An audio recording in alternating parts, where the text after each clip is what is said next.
The Victorian period was a great age of elegies, poems of death and love and death in love.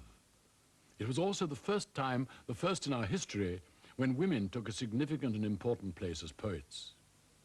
The wife of Robert Browning, we'll come to him in a moment, was better known and had a higher reputation than he did for many years. Elizabeth Barrett Browning's verse novel, Aurora Leigh, was one of the great successes of the mid-century. And the three Bronte sisters, Charlotte, Emily, and Anne, all wrote poems as well as novels. A lot of these poems were written almost as exercises, as part of the imaginary kingdom called Gondal, which they themselves invented. In Emily Bronte's poem, The Visionary, you feel the same strange and secret powers as in Wuthering Heights. Wind, snow, an isolated house, something imminent and inexplicable beyond the lamp on the window. Silent is the house, all are laid asleep.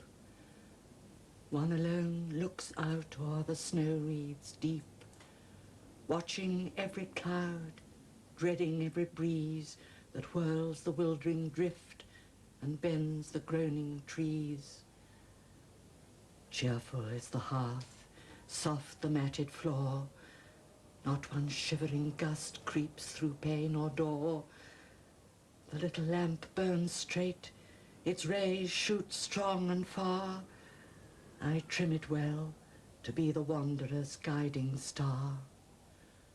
Frown, my haughty sire, chide my angry dame, set your slaves to spy, threaten me with shame, but neither sire nor dame nor prying serf shall know what angel nightly tracks that waste of frozen snow. What I love shall come like visitant of air, safe in secret power from lurking human snare. What loves me, no word of mine shall e'er betray, though for faith unstained my life must forfeit pay. Burn then, little lamp, glimmer straight and clear.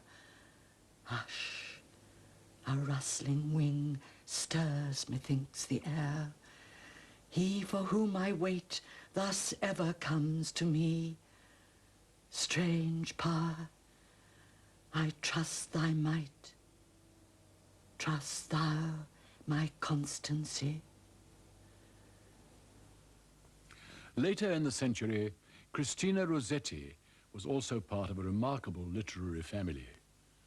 The sister of Dante Gabriel Rossetti, one of the founders of that group of painters and writers known as the Pre-Raphaelite Brotherhood. Many of her poems of elegiac devotion, lost love and regret may be as much part of the passionate imagination as Emily Bronte's poem. But we do well not to confuse authenticity with autobiography, or to see all emotion as tending towards what nowadays is called confessional poetry. Does it really matter who this poem is addressed to, or whether it was addressed to a real person at all? When I am dead, my dearest, sing no sad songs for me. Plant thou no roses at my head, nor shady cypress tree. Be the green grass above me, with showers and dewdrops wet. And if thou wilt, remember, and if thou wilt, forget.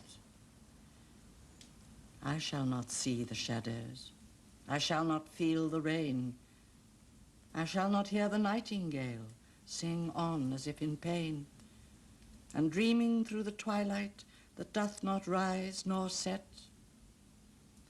Haply I may remember, and haply may forget. The Victorians were the great literary entertainers, tellers of spellbinding tales and authors of songs. This was the age of Dickens and Mendelssohn, and of a new large audience for literature and music, a much bigger cultivated class than had ever existed before. Tennyson, a man who gave a willing public a wide variety of what they wanted, stories, sentiment, patriotism, and sheer musical pleasure, as well as the elegiac meditations of In Memoriam. Robert Browning was a storyteller too, often, as in his novel-length poem The Ring and the Book, more copious even in his storytelling than Tennyson. But his best poems of this kind are like strangely self-contained incidents from some lost play, a moment of reflection or self-revelation from which we, the audience, have to grasp its surroundings. Such is My Last Duchess, in which an Italian Renaissance princeling is showing a painting of his late wife to some representative of his prospective new wife's family. We are plunged straight into the snobbish and unscrupulous maneuvering of this odious man, a speaking likeness from the past brought so vividly to life. That's My Last Duchess, painted on the wall, looking as if she were alive. I call that piece a wonder now. Fra Pandolf's hands worked busily a day, and there she stands. Will please you sit and look at her? I said Fra Pandolf by design, for never read strangers like you that pictured countenance, the depth and passion of its earnest glance, but to myself they turned, since none puts by the curtain I have drawn for you but I, and seemed as they would ask me, if they durst, how such a glance came there. So not the first are you to turn and ask thus. Sir, 'twas not her husband's presence only called that spot of joy into the Duchess' cheek. Perhaps Fra Pandolf chanced to say, her mantle laps over my lady's wrist too much, or paint must never hope to reproduce the faint half-flush that dies along her throat. Such stuff was courtesy, she thought, and cause enough for calling up that spot of joy. She had a heart, how shall I say, too soon made glad, too easily impressed. She liked whate'er she looked on, and her looks went everywhere. Sir, it was all one.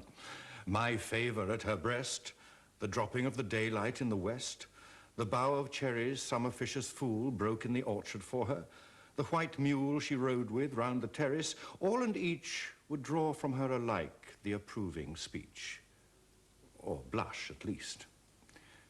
She thanked men, good, but thanked somehow, I know not how, as if she ranked my gift of a 900 years old name with anybody's gift.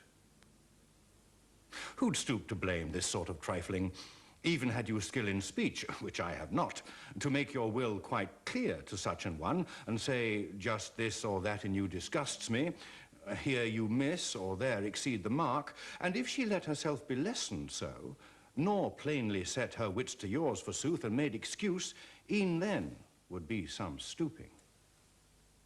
And I choose never to stoop. Oh, sir, she smiled, no doubt, whene'er I passed her, but who passed without much the same smile? This grew. I gave commands. Then all smiles stopped together. There she stands, as if alive. Will please you rise. We'll meet the company below then. I repeat, the Count your master's known munificence is ample warrant that no just pretence of mine for dowry will be disallowed, though his fair daughter's self, as I avowed at starting, is my object. Nay, we'll go together down, sir.